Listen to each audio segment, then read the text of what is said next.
So once we are thorough that we have understood how migration can occur between two populations, and the introduction of migrants into a resident population may change the allele frequency of that population, where in this particular picture, as you can see, P prime Y is the change frequency of the new population.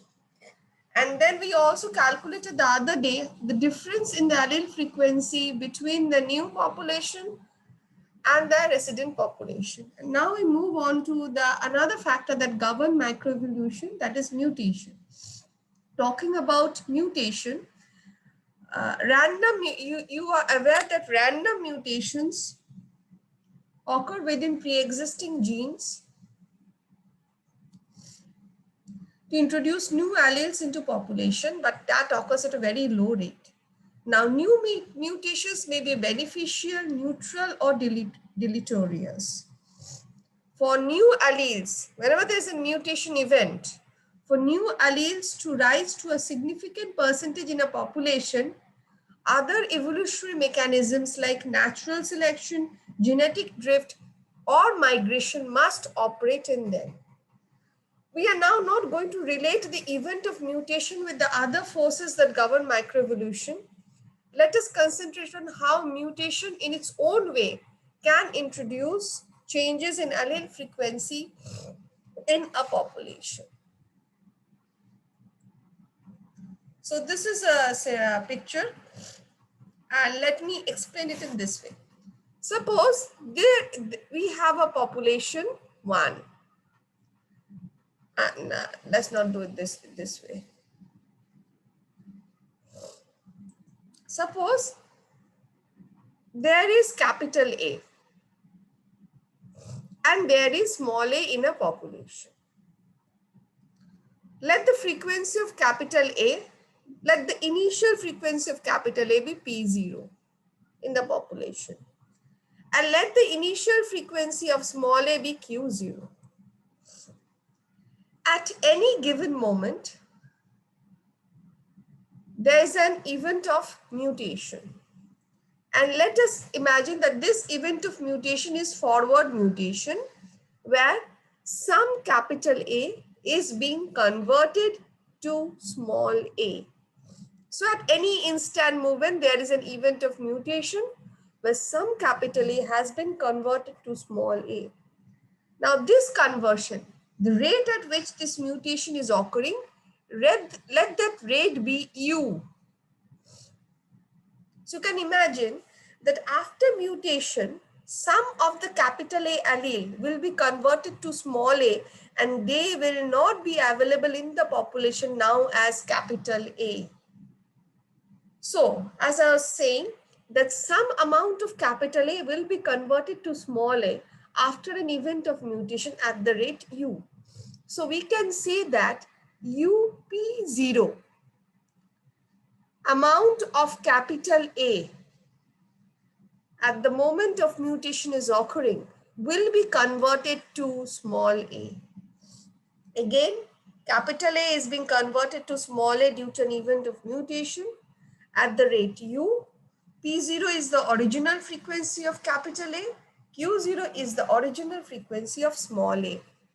When this event of mutation is occurring at the rate U, which is the rate of forward mutation, we can assume that UP0 fraction of capital A has been converted to small a. So after this event of mutation, this mutation event has occurred. Now let's see what happens.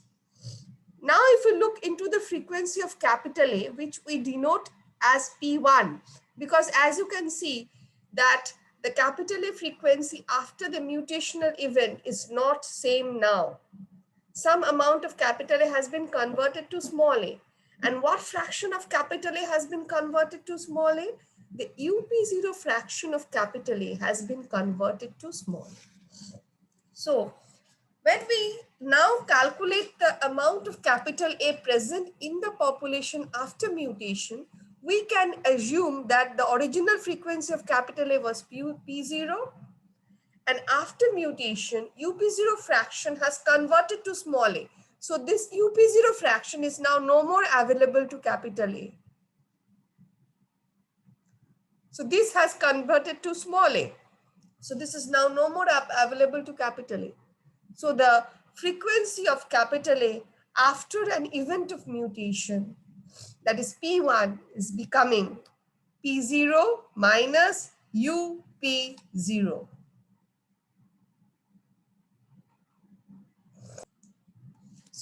Thus, after an event of mutation, we are getting the frequency of capital A, or P1 is equal to P0 minus UP0. The UP0 fraction has now converted to small a.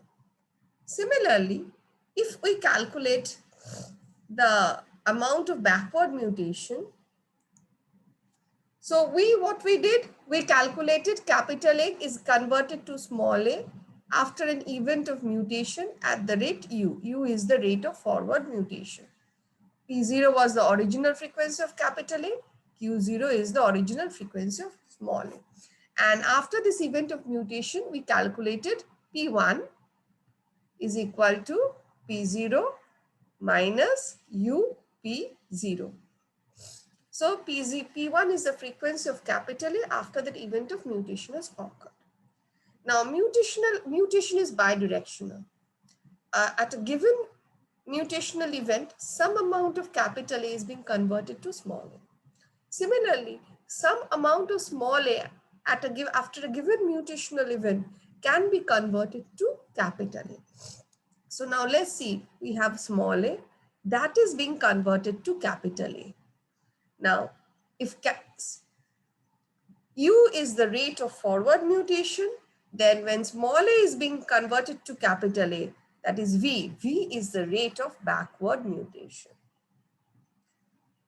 We started with the original frequency of small a being Q0 and the original frequency of capital A being P0. So when this phenomena of backward mutation is occurring, we can now write Q1 is equal to Q0 minus V amount at the rate V, some amount of small a is being converted to capital A. Okay, so VQ0. So for Q1, for the recessive allele or small a, the frequency after the mutational event Q1 is equal to Q0 minus VQ0, and for the capital A, after the event of mutation, the frequency is P1 is equal to P0 minus UP0.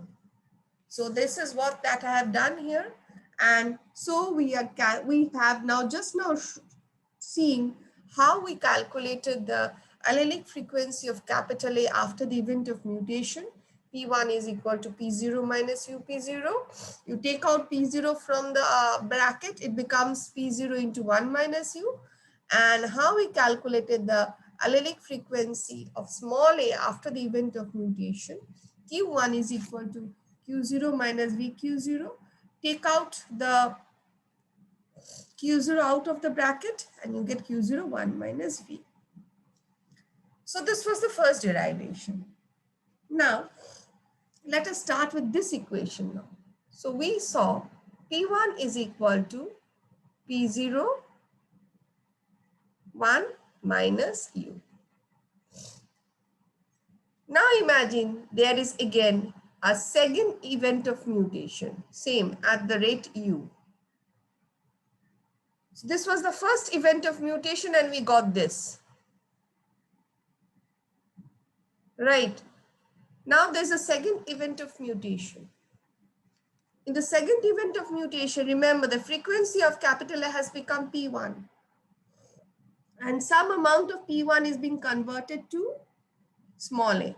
So we can write P2. So after the second event of mutation, we can write, keeping this equation almost constant, we can write P1 minus UP1, or you take out P1, 1 minus U, substitute the value of P1 here. So we can write P0, 1 minus U, into 1 minus u.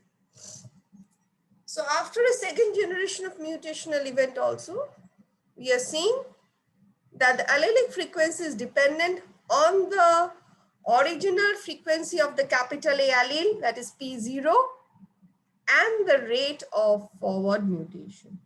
So P2 becomes, so when we calculate the second generation, calculate the allelic frequency after a second event of mutation, we are seeing that P2 is equal to P0, 1 minus u whole square.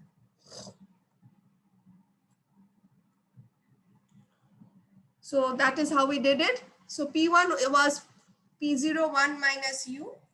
And as I said, now when we are considering again a second mutational event, the frequency of capital A is now P1 and rate of forward mutation is occurring at the rate u. So we get P2 is equal to P1, 1 minus u.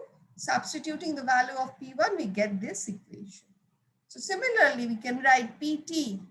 So after there are T events, mutational events, we can write that Pt is equal to P0, 1 minus u to the power T. Very similarly, considering the case of backward mutation, we can start with Q1 is equal to Q0, 1 minus V. And after the second mutational event, now the frequency of small a is Q1 and backward mutation is occurring at the rate V. So we can write Q2 is equal to Q1, 1 minus V. Substituting the value of Q1, we get Q0 is equal to 1 minus V whole square. And then after T mutational events, we write Q0 is equal to 1 minus U to the power T. So this is how we calculated the backward and the forward mutation, calculated the allelic frequency of capital and small a after T amount of mutational event. Now, so we have understood two facts. We have understood the generalized formula for P1 is equal to P0, 1 minus U, or Pt is equal to P0, 1 minus U to the power T. We have understood this. Now, when we are talking about mutation and we are talking about natural population, we have to keep it in mind that a forward mutational event or a backward mutational event is not an isolated case. That means at one time, at a given instant, a forward mutation is occurring, and at a separate time, at another given instant, a backward mutation is occurring. This is isolated. We have to assume that at any time in a population, both forward and backward mutation can occur simultaneously. So when both forward and backward mutations are occurring simultaneously, how does the allele frequency of capital A and small a affect it? If you look here, this is just recapitulation of what we did in the last slide, 2 slides. Remember, UP0 fraction is a fraction of capital A being converted to small a as a result of forward mutation. VQ0 fraction is the amount of small a being converted to capital A as a result of backward mutation. Now, let us imagine the case of such where both forward and backward mutation are occurring. So there is capital A being converted to small a at the rate U. This is the rate of forward mutation. Again, we have small a being reverted back to capital A at the same instant at the rate V. Let the original frequency of capital A be P0 and the original frequency of small a be Q0.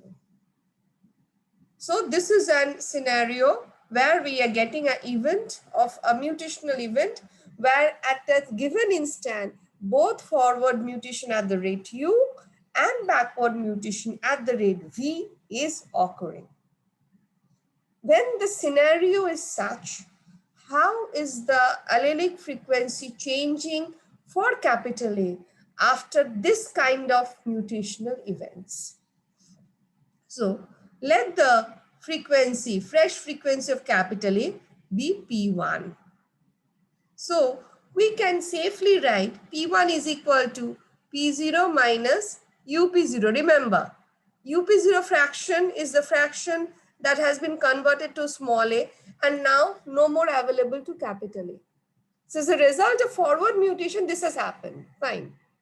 Now, as I said, simultaneously, some amount of small a is being at that given moment converted to capital A. So that is adding up to the allelic frequency of capital A. So the rate of backward mutation was at the rate V. And what amount of small a was converted to capital A? If you remember, it was VQ0. So that amount of small a has been converted to capital, sorry. That amount of small a has been converted to capital A. So this is now available for capital A, and that amount, this was that amount of small a being converted to capital. So if we look into this equation now, you can see that when a mutational event has occurred, which involves at any given moment both forward and backward mutation occurring on the population at that same instant, we are seeing that the allelic frequency of capital A is changing, and the allelic frequency of capital A can be denoted as the original frequency of capital A, that is P0, minus that fraction of capital A that has converted to small a, plus that fraction of small a that has been converted to capital A. So this is our new equation. So the moment there is an event of forward and backward mutation occurring, so this is how the allelic frequency changes for a given allele, and in this case we are studying capital. So this is one equation, but from here we'll be deriving something. This is not the final equation. So and wait for interruptions.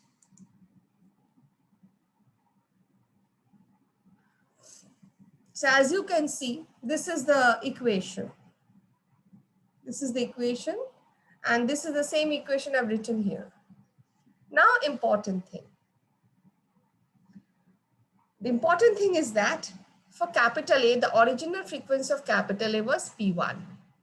After an event of mutation, the frequency of original frequency was P0. After an event of mutation, the frequency of capital A has become P1. Okay. So, to calculate the change in allelic frequency. So when we are calculating the change in allelic frequency, that is a difference in the frequency of alleles that has occurred as a result of a mutational event, you can see del P is equal to P1 minus P0, and we substitute the value of P1. Keep it in mind that when we are calculating the change in allelic frequency, we are considering that the mutational events include both forward and backward mutation occurring at the same time. Excuse me. Both backward and forward mutation occurring at the same time. So del P is equal to P1 minus P0, and we now substitute the value of P1, P0 minus UP0 plus VQ0, the one we just now understood, and we are getting this value.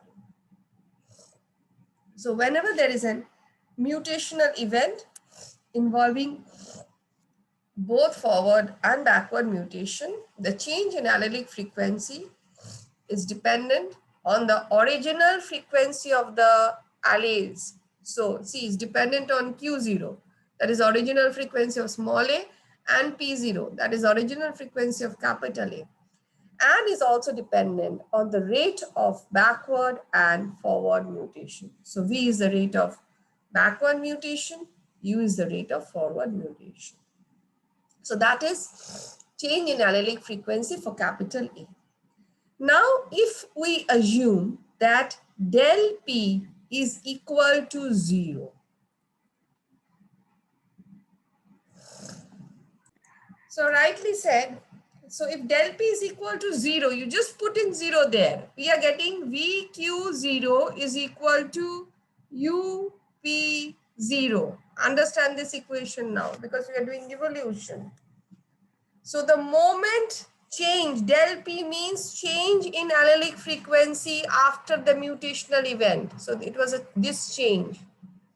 The moment this becomes 0, that means there is no change perceived in the allelic frequency of capital A after a mutational event. So that is del P0. We are getting that whenever this kind of condition is arising, we are seeing that the amount of small a allele that reverted back as capital A allele equals to the amount of capital A allele that got converted to small a allele. So the amount of capital A allele that got converted to small a allele, imagine that amount of small a allele is being reconverted to capital A allele. So there is no perceivable change in the allelic frequency of capital A. And when del P is equal to 0, these conditions are basically conditions where the population is at equilibrium. There is no perceived change in allelic frequency. And at equilibrium, we represent them as these symbols. UP hat is equal to VQ hat, which indicates that V and Q are the allelic frequency in the population at equilibrium.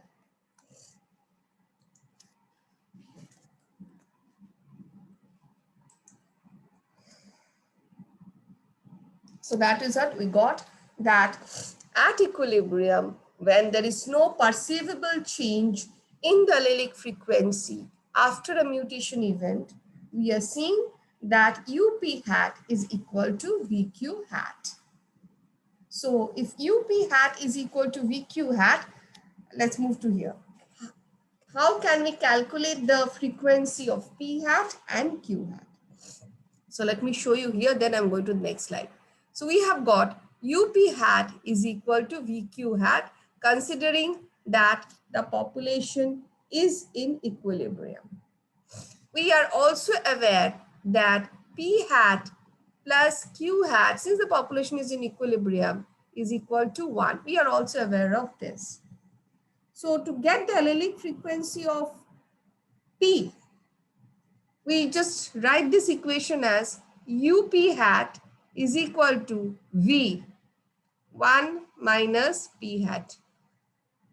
Since P plus Q hat is equal to 1, we can write P is equal to 1 minus, sorry, Q is equal to 1 minus P hat. Or we can write UP hat is equal to V minus VP hat. We can write this, or we can write V is equal to UP hat plus, wait, this is U, this is VP hat, this is V. Just a second. Or we can write, you just take out P hat from that side. So we can write P hat is equal to V by U plus V. So at equilibrium, this is how we calculate the allelic frequency of P hat. And similarly, if we calculate the allelic frequency of Q hat, we will get the value U is equal, this is V, P hat is equal to V by U plus V. Q hat will be U by U plus V. So let's look, so this is how we calculated it. I just now showed you UP hat is equal to VQ hat. Substitute Q in terms of P, and we finally get P hat is equal to V by U plus V, and Q hat. For Q, what we did, we substitute the value of P in terms of Q, and we got Q hat is equal to U by U plus V. So whenever there is a mutational event where some fraction of capital A is converted to small a, and again equal amount of small a is converted to capital A. So there is both this backward and forward mutation occurring, and thus the change in allelic frequency of capital A or small a becomes 0. That is, the population is in equilibrium. Then we can calculate the allele frequency of P and Q simply by this simplified equation. So this was about mutation. So we have completed the mutation part, and the next factor that governs microevolution, one of the most important factors, is natural selection. When we are talking about natural selection, this is the phenomena in which certain phenotypes have greater reproductive success compared to other phenotypes. For example, natural selection may be related to the survival of members of reproductive age, to survival of members to reproductive age. So when we are talking about selection, first comes this concept that the reproductive efficiency of an individual becomes important in case of natural selection. Now, to begin natural selection, we must first have the concept of Darwinian fitness. What does Darwinian fitness means? It means the relative likelihood that one genotype will contribute to the gene pool of the next generation compared to other genotypes. Let me explain it in simpler terms. So as I said, Darwinian fitness, it's the relative likelihood that one genotype will contribute to the gene pool of the next generation compared to other genotypes. In terms of mathematics, let's look into this example. Let us suppose that the relative survival to adulthood of each of these three genotype classes is as follows. We look into the example. For every 5 individual of capital AA that survive to the reproductive age, we are having 4 individuals of capital A small a that have survived and 1 individual of small a that survives. Once more I'm repeating, for every 5 individuals of capital A that has survived to the reproductive age, we are having 4 individuals of capital A small a that are surviving and 1 individual of small a that survives.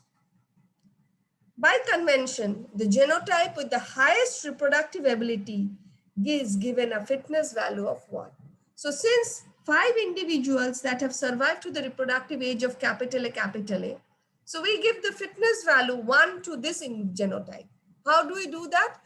We divide the number of individuals with that number whose genotype is maximum in that population. So for the 3 genotypes in consideration, we are having capital A capital individuals 5, capital A small individuals 4, and small a individuals 1. The maximum number of individuals that survive for this population is capital A 5. So we divide 5, we put 5 as in the denominator with respect to putting this individual numbers in the numerator. So when we are calculating the fitness of capital A, as I said, 1 has to be the fitness, its fitness will be 1. So the fitness value of capital A is 1. With respect to capital A, the fitness value of capital A small a is 4 by 5 or 0.8. And with respect to capital A, the fitness value for small a is 1 by 5 is equal to 0.2. So keep it in mind that of the 3 individuals we are considering, the 3 genotypes we are considering, one has to have by convention a fitness value of 1. So this, in this population, this is maximal fit. And based on its fitness, the other fitness are relative to it. So 0.8 is the fitness of capital A small a relative to capital A, and 0.2 is the fitness of small a relative to capital A. Keep this in mind. So that is a relative value. So this is what I said, that for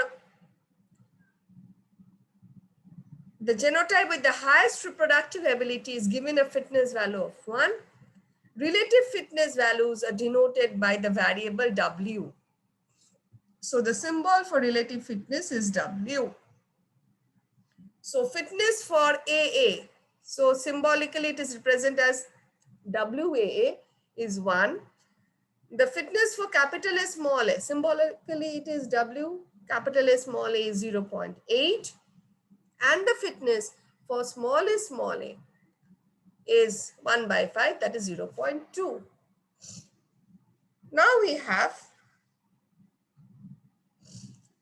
Now let's see this. So we have understood that there are 3 individuals, 3 genotypes in a population. And we also have understood that the Darwinian fitness for capital A is 1. For capital A small a is 0.8. For small a it is 0.2. From our concept of allelic frequency and genotypic frequency, we can write that P square is the initial frequency of capital A.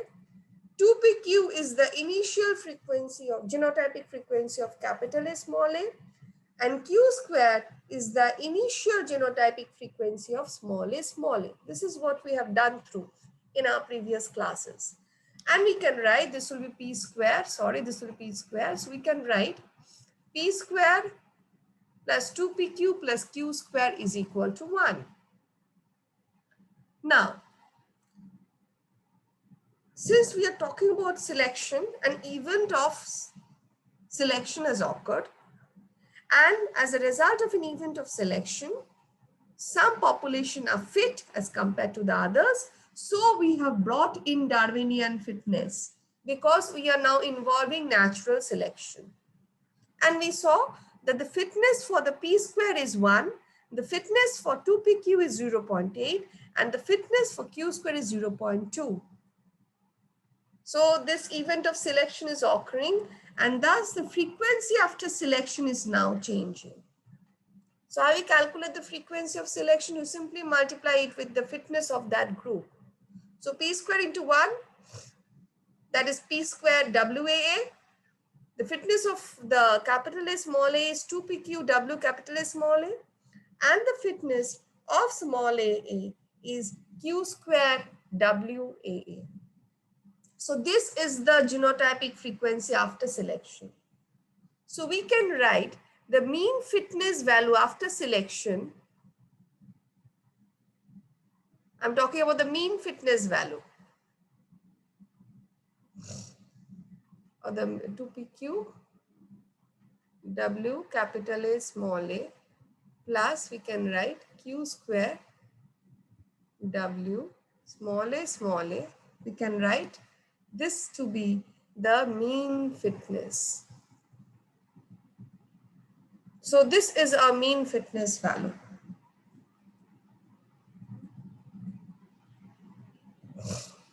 So we are seeing the frequency of capital S p square WAA, frequency of capital A small as 2pq W capital A small a, and frequency of small as q square W small a. And just now I showed you to calculate the mean fitness value of the population, and the mean fitness value of the population is W bar. So this is the mean fitness value of the population. So when we have got the mean fitness value of the population, so from the previous slide, we have understood the mean fitness value of the population. Now what we do, we divide both sides with W bar. So you can see you're dividing this side with W bar and this side. So we are getting 1, and this value, as you can see, is the relative genotypic frequency values of the 3 genotypes. This is capital A. This is capital A small a. This is small a. So this is the relative genotypic frequency values after selection. Let me show you by this equation. So you can see we did till this one. This was the frequency after selection. And I showed you, we added up to get the mean fitness value. And then what we did, if you remember, we divided both sides with W bar, and you can see P square WA by W mean, 2PQ WAA by W mean, and Q square W small a by W mean. And when you are dividing this by the W, this is equal to 1. How we derive this once more? But we got this mean fitness value from, and we divide both sides of the equation by this, and we're getting 1. So remember, this portion is the genotypic frequency after selection for capital A. This portion is for capital A, small a, and this portion is for small a. This is what I've represented in this equation that I just now showed. So after this event of selection has occurred and Darwinian fitness has set in, we are now getting this fresh genotypic frequency of capital A as this value, fresh genotypic frequency of capital A, small a as this value, and fresh genotypic frequency of small a as this value. So this is our new P square, our new 2PQ, and our new Q square. By formula, we know P is equal to P square plus half of, this is by formula we are aware, 2PQ. So after this event of selection has occurred, we are now getting a fresh P square 2PQ Q square. So the frequency of capital A allele will be this P square value plus half of this 2PQ value. Similarly, the frequency of the small a allele will be this new Q square value plus half of this 2PQ value. So once selection is set in, and once we have involved Darwinian fitness into the population, thus the allelic frequencies of capital A and small a has changed as a result of selection, and we are getting the frequency of capital A as I showed you here, and the frequency of small a as I showed you here. So this is the table that has been done in Russell.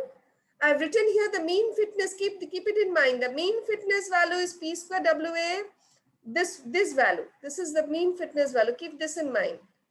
So we are having the initial genotypic frequency. They have done this problem with showing as A1, A1, A2, A2, A2.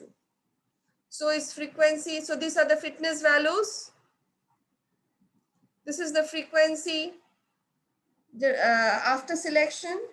I just now showed you the relative genotypic frequencies. You divide the individual by the mean fitness value. So this is now your new P square, new 2PQ, new Q square. And that is how they have calculated the allelic frequency of P and Q after selection. Here they have represented this huge value as P prime, this 2PQ W12 by as H prime, and this Q square W22 by W as Q prime. So this is how the general method for determining change in allelic frequency caused by the event of natural selection. There are some important tidbits to be kept in mind. When the three fitness values are equal, you remember that there is all fitness are equal and there is no selection. When the, see W11, let's remember the three categories, A1, A1, A1, A2, and the third was A2, A2. So when we are talking about W11 and W12, less than 1. So their fitness value is less than 1, and the W22 has a fitness value of 1. then the heterozygote has a fitness equal to a homozygote, but less than the best fitness of the other homozygote. That means in this particular case, A1 and A1, A2 has a lower fitness than A2, A2. Assuming that A1 is equal to P and A2 is equal to Q, we can say that natural, so the A2, A2 group is maximal fit, it is having a fitness value of 1. We can say that natural selection is operating against a dominant allele. And the third condition, when A1, W1, W1 is equal to W1, W2 is 1 and W22 is less than 1. So W1, W1, that is the fitness of the dominant homozygotes, and the fitness of the heterozygote is 1. And the fitness of the recessive homozygotes is less than 1. Then we have to assume that natural selection is operating against a recessive allele. We'll just do these 3 conditions. So keep it in mind that if all the individuals have the same fitness, no forces of natural selection is operating in the population. If the fitness value of the dominant individuals and the heterozygotes is less than 1, we have to assume that natural selection is occurring against, the selection pressure is occurring against the dominant allele. That means it is trying to remove the dominant allele from the population. Similarly, if we are having a fitness like dominant heterozygotes is equal to, the dominant homozygotes is equal to the heterozygotes is equal to 1, and we are getting the recessive homozygous fitness value less than 1, then we have to assume that the natural selection is operating against the recessive allele. And since the natural selection is operating against the recessive allele, it is trying to remove, the natural selection pressure is trying to remove the recessive allele from the population. So we'll restrict our knowledge for natural selection till here. Let's not get into much details. So this was how the 3 forces, we discussed the 3 forces that govern microevolution. We started with migration, then we did mutation, and finally we did natural selection. How these 3 forces actually govern microevolution and can bring about change in allelic frequencies if any one of these forces are operative within the population. From next day, we'll start with genetic drift.